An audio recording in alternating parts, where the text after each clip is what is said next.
Dear students, welcome to Gate Smashers. आज की इस वीडियो में एक्सप्लेन करने जा रहा हूं स्लाइसिंग इन नमपाई एरेज। लास्ट वीडियो में मैंने आपको इंडेक्सिंग के बारे में बताया था कि इंडेक्सिंग का कॉन्सेप्ट क्या है, किस तरीके से हम एलिमेंट्स को इंडेक्स वैल्यू असाइन करते हैं, और जब हमने इंडेक्स वैल्यू असाइन कर दी, अब उसका सबसे बड़ा पर्पस क्या है कि मुझे डेटा को इजीली एक्सेस करना है। तो slicing is a way to extract a subset of data from the arrays. मतलब मुझे एक एलिमेंट को नहीं उठाना, लेट्स सपोज अगर एक को भी उठाना तब भी हम कर सकते हैं, लेकिन अगर मुझे ग्रुप ऑफ एलिमेंट्स को उठाना है या कलेक्शन ऑफ एलिमेंट्स को उठाना है तो मैं उसको बोलता हूं स्लाइसिंग। तो स्लाइसिंग कैसे करते हैं, बड़ा सिंपल सा कॉन्सेप्ट है। एक बार इंडेक्सिंग वाली वीडियो जरूर चेक कर लेना ताकि आपको पहले कॉन्सेप्ट पता लग जाए।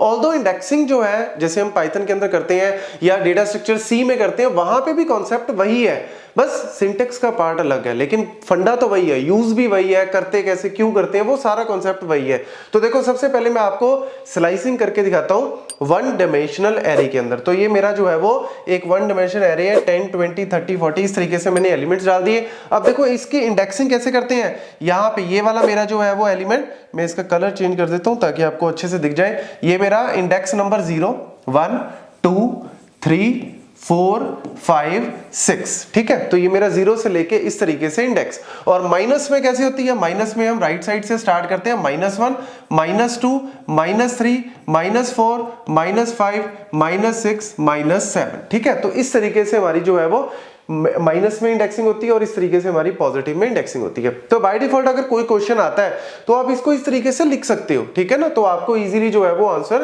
पता लग जाएगा और गलत भी नहीं होगा। तो देखो सबसे पहले हमने यहाँ पे क्या किया, हमने यहाँ पे लिखा 1:3। अब देखो मैं ऑलरेडी आपको करवा चुका हूं इंडेक्सिंग वाले में कि अगर मैं सिर्फ 1 लिखता हूं, सिर्फ मैं अगर 1 लिखता हूं, 1 का मतलब क्या है, ये वाली पोजीशन पे यानी 20 जो है वो इसका आंसर आ जाएगा। ये तो एक एलिमेंट को उठाना हुआ, लेकिन स्लाइसिंग में हमने क्या दिया, रेंज दी, हमने रेंज दे दी।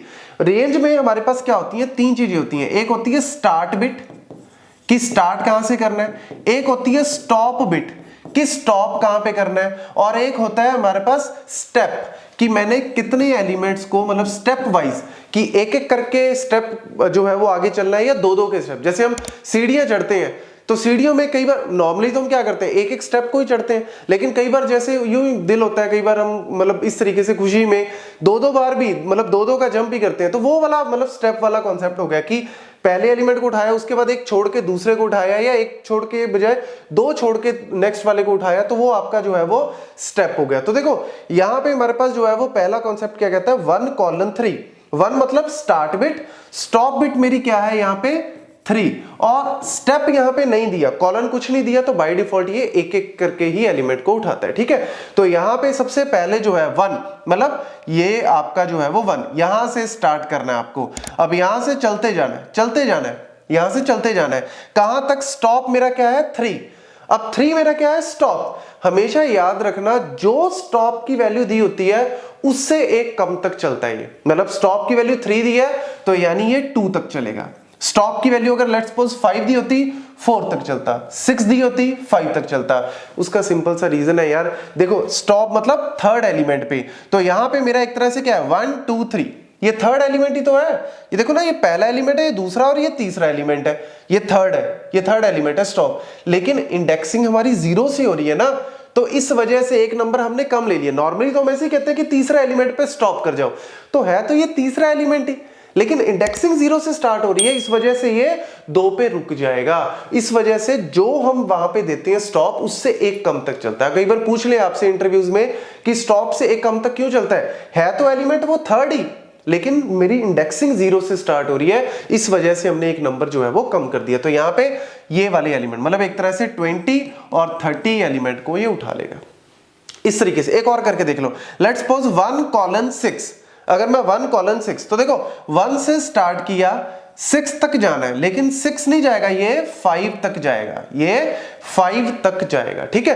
तो 5 तक गया और इस वाले एलिमेंट को मतलब 20 30 40 50 60 को उठा लिया। लेकिन यहां पे मैंने किया क्या, एक और चेंज कर दिया 2, यहाँ पे मैंने स्टेप भी मेंशन कर दिया। अगर कुछ नहीं मेंशन किया तो एक एक कोई उठाएगा, लेकिन अगर आपने स्टेप भी मेंशन कर दिए तो यानी ये इसको उठाने के बाद, मतलब पहला एलिमेंट कौन सा 20, उसके बाद स्टेप मतलब एक तरह से जंप कर जाएगा सीधा 40, फिर जंप कर जाएगा सीधा 50। तो इस तरीके से एलिमेंट को उठाएगा। पहले रेंज डिसाइड कर लो कहां से लेके कहां तक, उसके बाद स्टेप। तो स्टेप में मेरा 20 आ जाएगा, 40 आ जाएगा, 60 आ जाएगा। ये सिंपल सा आंसर है इसका, ठीक है।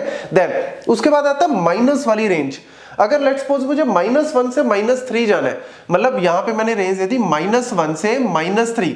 अगेन -1 से -3 में भी याद रखना कि ये मेरा -1 और यहां पे मेरा -2। तो यहां पे भी क्या है, जो एलिमेंट हम देते हैं, जो स्टॉप बिट हम देते हैं, उससे एक कम तक ही चलता है। तो -3 तक नहीं जाएगा, अगेन यहां भी -2 तक ही जाएगा। लेकिन एक चीज और याद रखना, -1 देना जरूरी है। जो मेरा स्टेप है वो माइनस, क्योंकि बाय डिफॉल्ट ये लेफ्ट टू राइट ही स्कैन करता है। अगर मुझे राइट टू लेफ्ट स्कैन करवाना है तो मुझे उसकी डायरेक्शन जो है वो उल्टी करनी पड़ेगी। तो डायरेक्शन उल्टा करने के लिए -1 लास्ट में यूज लिख देना, अदरवाइज एरर आएगा। तो -1 से -3 इस तरीके से आपका -2 तक उठाएगा, 70 और 60, मतलब 60 70 इसका आंसर आ जाएगा। देन कॉलन 2, इसका मतलब क्या है, ना स्टार्ट दिया ना स्टॉप दिया, तो भैया फिर 0 से लेके लास्ट तक जो एलिमेंट है सारे उठा लो।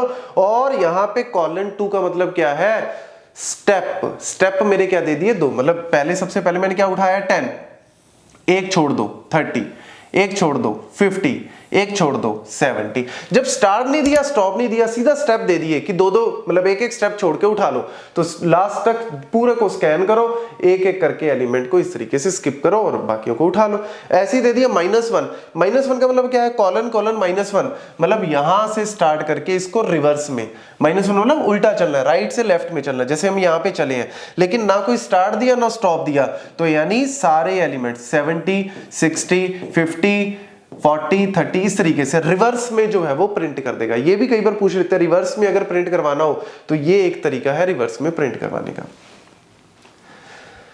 नेक्स्ट आ जाता है 2 डायमेंशन एरे। तो लेट्स सपोज मेरे पास एक 2 डायमेंशन एरे इस तरीके से दिया हुआ है, 15 16 17, यहां पे आ गया 25 26 27, यहां पे आ गया 35 36 37, यहां पे आ गया 45 46 एंड 47। ठीक है, तो ये मेरा इस तरीके से पहले 2 डायमेंशनल एरे आप क्रिएट कर लो। अब उसके बाद देखो बड़ा सिंपल सा फंडा है, यहां भी एक एक करके मैं जितने भी वेरिएशन है सारे आपको बता रहा हूं। सबसे पहले क्या है 1 कॉम। अब देखो यहां पे आपको पता नंबरिंग कैसे चलती है, ये row number 0, row number 1, row number 2, row number 3, column number 0, column number 1, column number 2। तो यानी एक तरह से क्या है, ये 4/3 की मैट्रिक्स है, क्योंकि नंबर ऑफ रोज कितनी है 4, 0 1 2 3 इंडेक्स हो गया। नंबर ऑफ कॉलम्स कितने हैं 3, 0 1 2 जो है वो उसका इंडेक्स हो गया। तो पहले ये इंडेक्स इस तरीके से दे दो। अब देखो जी 1 कॉमा 1 का मतलब क्या है, हम पहले रो देते हैं फिर कॉलम, पहले रो फिर कॉलम। रो मतलब 1, ये वाली रो, यहां पे आपका पॉइंटर आ गया। अब देखो कॉलम का कुछ दिया कुछ नहीं दिया, तो पूरी रो को उठा लो। जब कॉलम का कुछ मेंशन ही नहीं किया, रो नंबर मेंशन कर दी 1, यानी 25 26 27 इसका आंसर आ जाएगा। That's it. अब यहां पे क्या दे दिया, यहां पे कॉलम दे दिया। बस यहां पे सिंटेक्स का देख लो, यहां पे अगर मैं कॉलम भी लिख दूं ना तब भी आंसर सेम ही आएगा, तब भी 25 26 27 ही आएगा। लेकिन जब हम कॉलम का देते हैं तो यहां पे रो के केस में आपको कॉलम लिखना जरूरी है। सिंटेक्स का पार्ट, अगर आप कॉलम नहीं लिखोगे तो एरर आ जाएगा सिंटेक्स। तो कॉलम लिख दो, उसके बाद जो है वो कॉलम नंबर 1 दे दिया, कॉलम नंबर 1, रो कुछ दिया, रो का कुछ भी नहीं दिया, तो 16 26 36 46 ये आपका आंसर आ जाएगा। इसको उठा लो कॉलम नंबर 1 को। That's it. देन आ गया जी रो एंड कॉलम की रेंज। ये आ गई रेंज, ये रो रेंज है, ये कॉलम रेंज है। अब देखो रो रेंज 1 कॉलम 3, इसका मतलब क्या बना, स्टार्ट मेरा क्या है 1, स्टार्ट मेरा क्या है 1 और एंड मेरा क्या है 3। लेकिन मैंने पहले ही बताया जो स्टॉप दिया होता है उससे एक कम तक चलते हैं। मतलब यहां तो वैसे तो 3 तक जाना है, लेकिन हम एक कम तक चलते हैं हमेशा। जो भी स्टॉप दिया होता है उससे एक कम तक, तो 3 नहीं 2 तक चलना है। तो लो जी 1 कॉलम 3 का मतलब क्या है, पहली रो और ये वाली रोज दोनों को उठा लो। अब उसके बाद कॉलम भी दिया है, कौन सा 1 कॉलम 3, मतलब ये वाला और ये वाला। तो यानी एक तरह से ये इसका आंसर आ जाएगा। ये आपका सिंपल सा फंड है। तो ये आप इस तरीके से स्लाइस कर सकते हो, एलिमेंट्स को उठा सकते हो। देन 1 कॉलन 3 कॉमा कुछ भी नहीं दिया। अब देखो वही आ गया 1 कॉलन 3 मतलब 1 और 2 वाली रो, लेकिन कॉलम का कुछ दिया ही नहीं, तो पूरी की पूरी दोनों रोज को उठा लो, दैट्स इट। मतलब पूरा इसका जो है वो ये दोनों रोज इसका आंसर आ जाएंगी। यहां पे क्या कर दिया, यहां पे रो का कुछ नहीं दिया, कॉलम दे दिया 1 कॉलन 3। 1 कॉलन 3 मतलब 1 से लेके 3 से एक कम मतलब 2 तक, तो ये वाला। हाँ लेट्स सपोज अगर आप यहाँ पे 4 भी देते हो 5 भी देते हो तब भी लास्ट तो यही है ना, इसके बाहर तो कुछ है ही नहीं, तो एरर नहीं देगा। अगर आप कई बार इस तरीके से दे दो, लेट्स सपोज आप कहते हो सर मैंने गलती से 5 लिख दिया, क्या एरर आएगी? नहीं, एरर तब भी नहीं आएगी, आपका ये वाले दोनों को उठा लेगा, इसके बाहर कुछ है ही नहीं तो नहीं आएगा, ये दोनों को उठा के आंसर में दे देगा। Then 1 colon 3 comma 1। अब देखो 1 कॉलन 3 मतलब अगेन वही आ गया आपका 1 और 2, ये पहले रो पे चले जाओ, पहले रो सिलेक्ट होगी, अब उसके बाद क्या दे दिया 1। 1 का मतलब क्या है, 1 मतलब ये वाला, तो यानी एक तरह से ये दोनों जो है वो आंसर आ जाएंगे, क्योंकि कुछ भी नहीं दिया, सिर्फ कॉलम नंबर मेंशन कर दिया। तो कॉलम नंबर 1, रो हमारी ये है, कॉलम नंबर 1, तो 26 और 36 इसका आंसर आ जाएगा। यहां पे क्या कर दिया, यहां पे कॉलम 1 कर दिया। कॉलम 1 मतलब स्टार्ट तो दिया नहीं, स्टॉप दे दिया 1, स्टार्ट तो दिया नहीं, स्टॉप दे दिया 1। स्टॉप 1 का मतलब क्या है, ये वाली आपकी रो तो 1 और 2 ही उठाएगा, लेकिन उसके बाद आपका स्टॉप बिट क्या दे दिया 1। 1 मतलब ये वाला, लेकिन उससे एक कम तक चलते हैं, उससे एक कम मतलब ये वाला, तो यानी 25 और 35 इसका आंसर आ जाएगा। अब लेट्स सपोज इसी में मैं अगर 1 कॉलम 3 और कॉमा 1 कॉलम कर दूं, अगर ऐसे कर दूं, अब इसमें क्या दे दिया, रो नंबर तो ये वाली, रो नंबर तो यही 1 और 2 वाली, स्टार्ट 1, कॉलम का जो स्टार्ट है वो 1 से हो, एंड दिया ही नहीं, तो एंड नहीं दिया तो भैया लास्ट जहां तक है वो सारे उठा लो। जब एंड दिया ही ना हो तो फिर सारे उठा लो, जो जब एंड दिया ना हो तो सारे उठा लो, यानी फिर यही वाला आंसर आ जाएगा, जैसे हमने यहाँ पे पहले में किया था। तो ये आपका जो है वो सिंपल सा फंडा है कि रो स्टार्ट कहां करना है, स्टॉप कहां करना है, स्टार्ट कहां करना है, स्टॉप। अगर दिया हुआ है तो हमेशा याद रखना स्टार्ट जहां से स्टार्ट दिया वहीं से स्टार्ट करो, स्टॉप एक कम तक चलेगा। अगर कुछ भी नहीं दिया तो फिर सबको उठा लो, दैट्स इट। ये सिंपल सा फंडा है। अब आप बाकी जो है इसको जब एग्जीक्यूट करोगे, मैं एग्जीक्यूट इसलिए नहीं किया क्योंकि अगर मैं एग्जीक्यूट करके जाता तो आपको ये सारे कॉन्सेप्ट अच्छे से समझ नहीं आने थे, तो मैंने इसको एग्जीक्यूट करके ही रखा हुआ है ऑलरेडी।